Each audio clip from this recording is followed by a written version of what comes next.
sinasabayan nila, hindi ko na mapipigilan. Lahat sila nakatayo pero walang nagbabalyahan. Lahat nagpa-party. Yeah.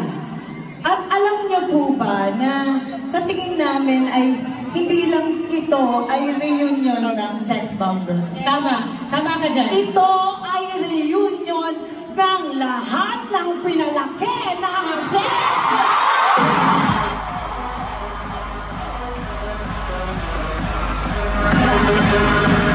Dahil dyan, pinaghandaan namin kayo. Wala na ba?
mawalan ng asawa.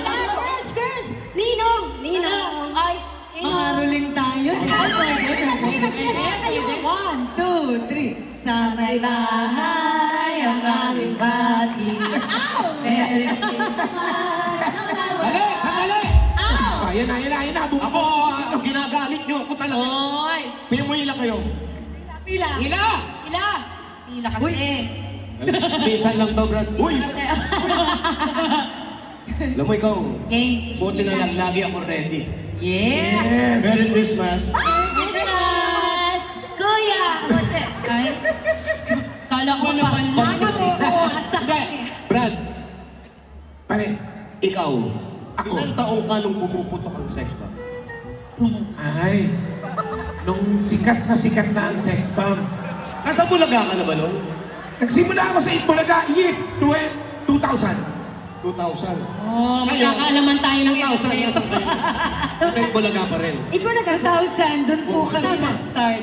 Anong una mo silang nakita? Sikat na sila eh. Tapos, nasama tayo sa kasikatan nila.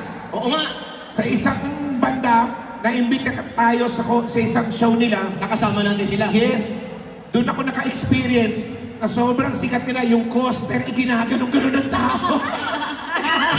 Tinutulak na, pero ibang klase talaga. Alam nyo, yan ang gusto ko sa inyo. Sabi nga, ang panahon nagbabago. Pero kayo, pag sinama nyo lahat ng kasama nyo, marami nang nagbago. Kuya, magbulis ka ba?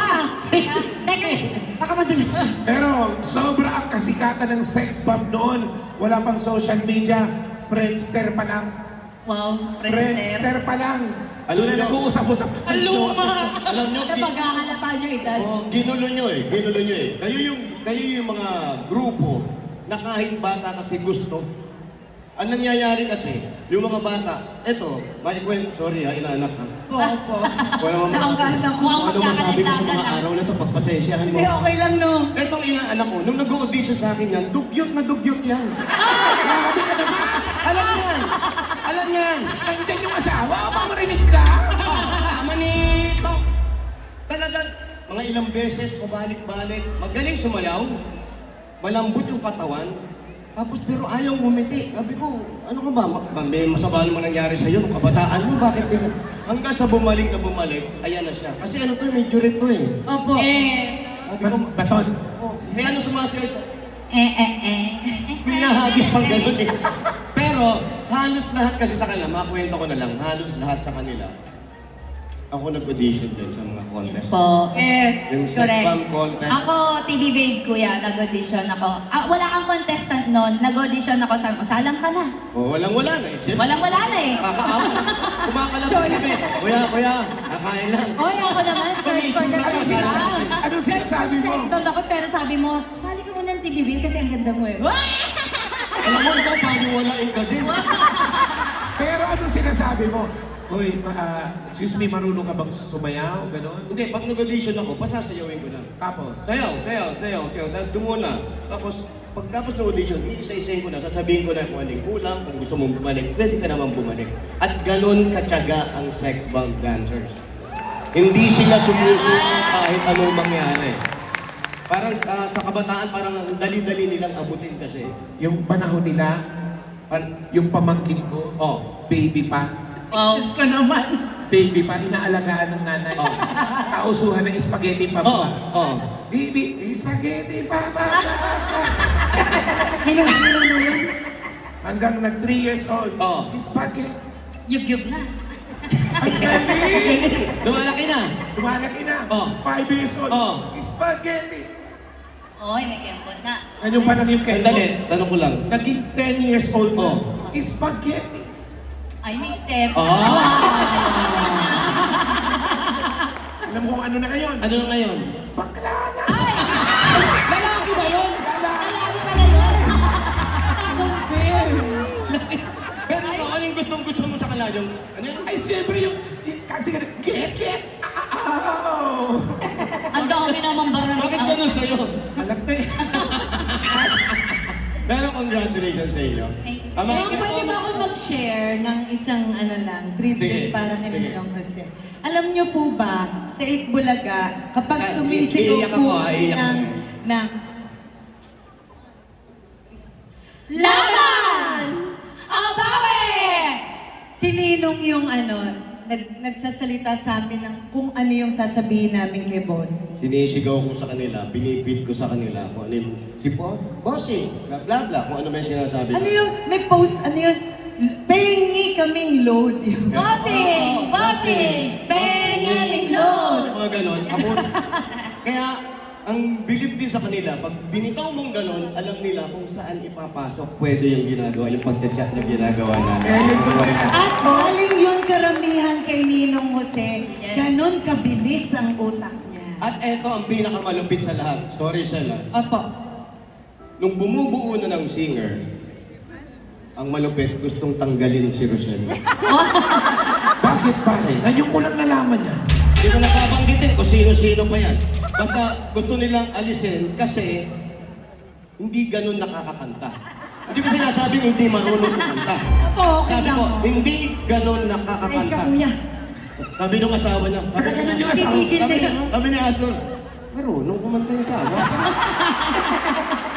No, meron na kami anak, 6 years old. Ano ba? Eto na, assistant. Habang ginagawa namin yung blah blah blah blah blah blah.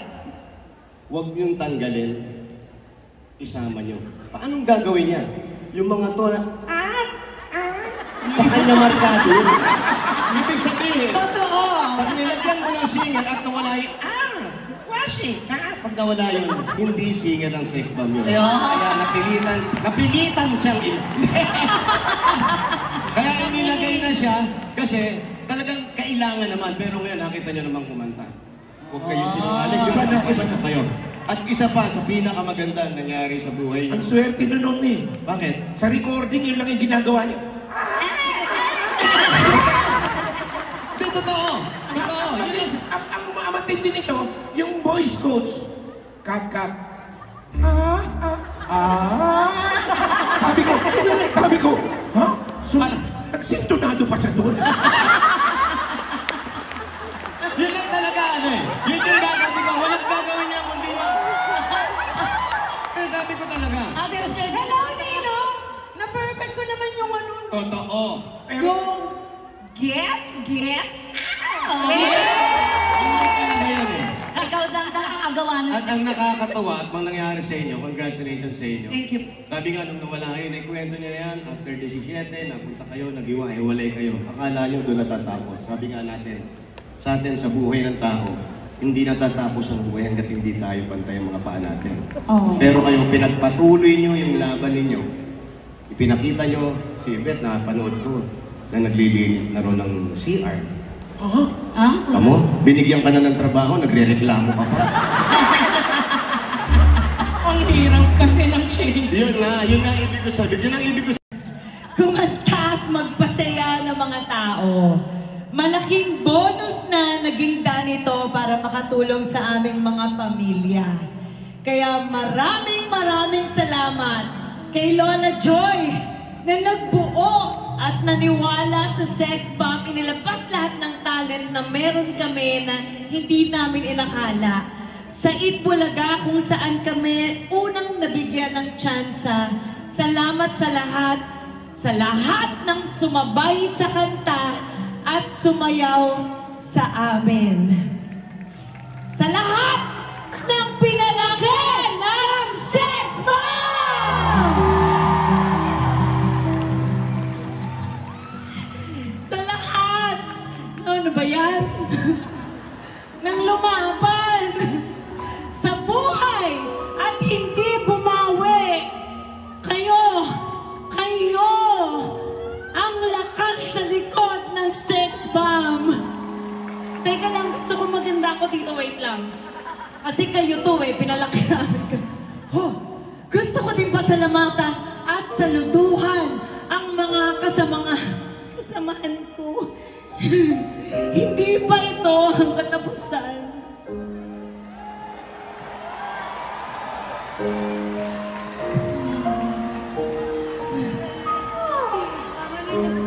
Grabe!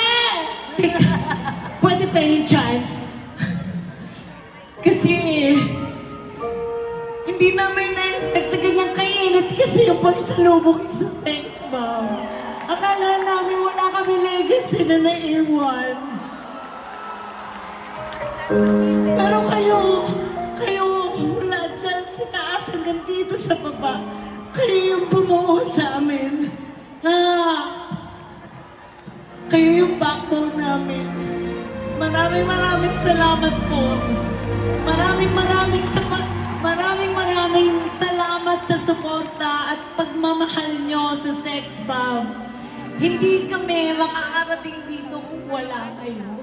Lahat ng nagbihis na hindi namin na-expect na bibili nyo yung ticket namin. Kala namin, di ba na kami gusto? Di ba, Ate Okay Rochelle? na. Mahal natin ang isa't isa, di ba? Kaya nga tayo nag-reunion, di ba? Kaya nga kayo pumayag, di ba? Kaya nga sila nag-enjoy at nag-reunion din sila kasi nakita nila ang mukha natin isa-isa na magkakasama sa iisang stage.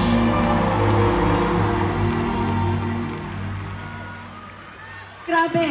Kaya naman meron kaming bigat. Di ba kami titigil? Meron kaming sorpresa sa inyo.